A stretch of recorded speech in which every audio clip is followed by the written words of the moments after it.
Hello friends. आज हम लोग यहाँ बात करने वाले हैं आर्टिकल 24 के बारे में, जो कि हमारी फंडामेंटल सीरीज़ पार्ट थर्ड का लास्ट आर्टिकल है। इसके बाद फंडामेंटल सीरीज़ पार्ट 4 शुरू करेंगे। तो उसमें क्या होगा, फ्रीडम ऑफ रिलीजन्स के सारे राइट्स होंगे।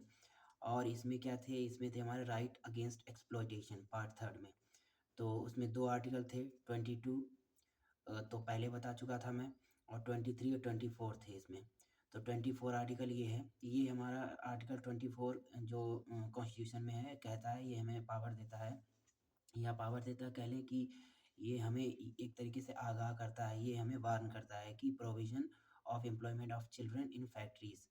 ठीक, अगर कोई बच्चा 14 साल तक का है, या 14 साल से नीचे एज का है, या 14 साल तक का है, अगर किसी भी जगह काम करता हुआ पाया गया है, किसी भी हज़ार्डस प्लेस जैसे कि माइंस और कंस्ट्रक्शंस वर्कर एटसेट्रा, ऐसी जगह काम करता हुआ पाया गया, तो एम्प्लॉयर के लिए वो बहुत ही खतरनाक साबित होगा भाई।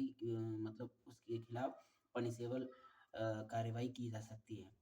मतलब उसके ऊपर फाइन भी लगाया जा सकता है, उसको जेल भी भेजा सकता है इस काम के लिए।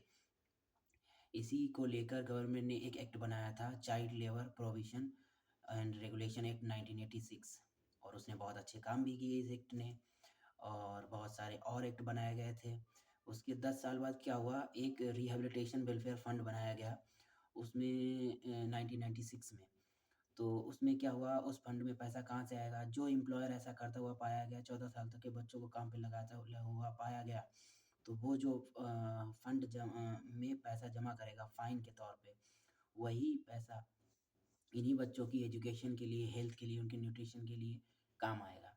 ठीक है, उसके बाद क्या हुआ, 2005 में national commission for protection of child rights commission बनाया गया। अब ये सेंट्रल लेवल पे बनाया गया और स्टेट लेवल पे भी बनाया गया था। ठीक है, उसके बाद क्या हुआ कि 2006 में गवर्नमेंट ने कंप्लीटली बैन लगा दिया चाइल्ड लेबर पे, और इससे रिलेटेड एक कोर्ट भी बनाया गया, जो कि बच्चों से रिलेटेड केसेस को बहुत आसानी से और बहुत जल्दी से सॉल्व कर सके। तो गवर्नमेंट ने 2006 में कंप्लीटली बैन लगा दिया था चाइल्ड लेबर पे, कि मतलब बच्चे कहीं भी, जैसे कि बच्चे काम नहीं करते हैं किसी ढाबा पे, शॉप्स पे, टी शॉप्स पे, होटल्स, रेस्टोरेंट्स, बार, स्पा, इस जगह अगर बच्चे काम करते हुए पाए गए तो एम्प्लॉयर को तगड़ा फाइन देना पड़ेगा और जेल की हवा भी खानी पड़ सकती है।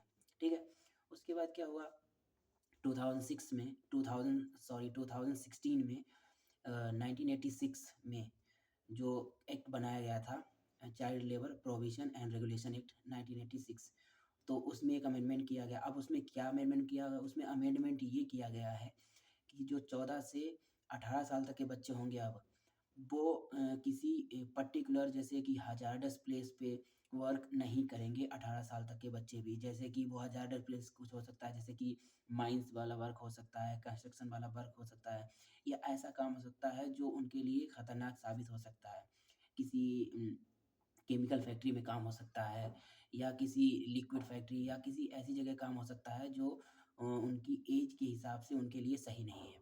ठीक है, तो इस पे बैन लगा दिया गया 2016 में, उसमें अमेंडमेंट करके 1986 वाले में।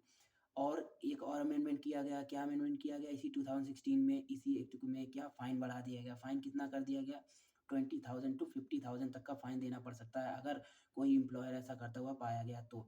उसके बाद क्या हुआ, 6 से 12 महीने की जेल भी हो सकती है। लेकिन बार-बार अगर ऐसा करता हुआ पाया गया, मतलब एम्प्लॉयर को बार-बार वार्निंग दी जा रही है कि मतलब चाइल्ड लेबर एक पनिशेबल ऑफेंस है, तब भी वो नहीं मान रहा, तो फिर इसके लिए उसको 1 से 3 साल तक की जेल की हवा भी खानी पड़ सकती है, जेल भी जाना पड़ सकता है। तो यही था हमारा आर्टिकल 24। मिलते हैं नेक्स्ट आर्टिकल में, आर्टिकल 25 में, जो कि हमारा आता है फंडामेंटल सीरीज़ पार्ट 4 के, हमारे मतलब की जो सीरीज़ चल रही है उसके हिसाब से पार्ट 4 भरना। तो फंडामेंटल राइट्स सारे मैंने आपको स्टार्टिंग में बताया था, कॉन्स्टिट्यूशन के पार्ट थर्ड में आते हैं 12 से 35 तक, और ये हमारा चल रहा है फंडामेंटल सीरीज़ का पार्ट 4। अब शुरू होगा कल से आर्टिकल 25, उसी का पार्ट होगा। ये हमारी सीरीज़ के हिसाब से पार्ट 4 है, लेकिन कॉन्स्टिट्यूशन में ये फंडामेंटलाइज्ड पार्ट थर्ड में रखे गए हैं, और आर्टिकल 12 से 35 तक। ठीक है, फंडामेंटल राइट्स कहाँ से लिए गए थे, फंडामेंटल राइट्स हमारे लिए गए थे अमेरिकन कॉन्स्टिट्यूशन से। ठीक है, और डीपीएसपी हमारा आयरिश कॉन्स्टिट्यूशन से लिया गया था। फंडामेंटल राइट्स हमारे अमेरिकन कॉन्स्टिट्यूशन से लिए गए थे, ना कि ब्रिटिश से, ठीक है? क्योंकि ब्रिटिश में लेजिस्लेटिव के ऊपर कोई भी पावर नहीं मतलब कोई भी सवाल नहीं उठा सकता। लेकिन अमेरिका में क्या था, एग्जीक्यूटिव और लेजिस्लेटिव दोनों के खिलाफ एक्शन लिया जा सकता था। इसीलिए फंडामेंटल राइट्स हमारे अमेरिकन कॉन्स्टिट्यूशन से एक तरीके से कहें कि लिए गए थे या उससे मोटिवेटेड है। ठीक है, मिलते हैं नेक्स्ट आर्टिकल 25 में। तब तक के लिए थैंक यू, धन्यवाद।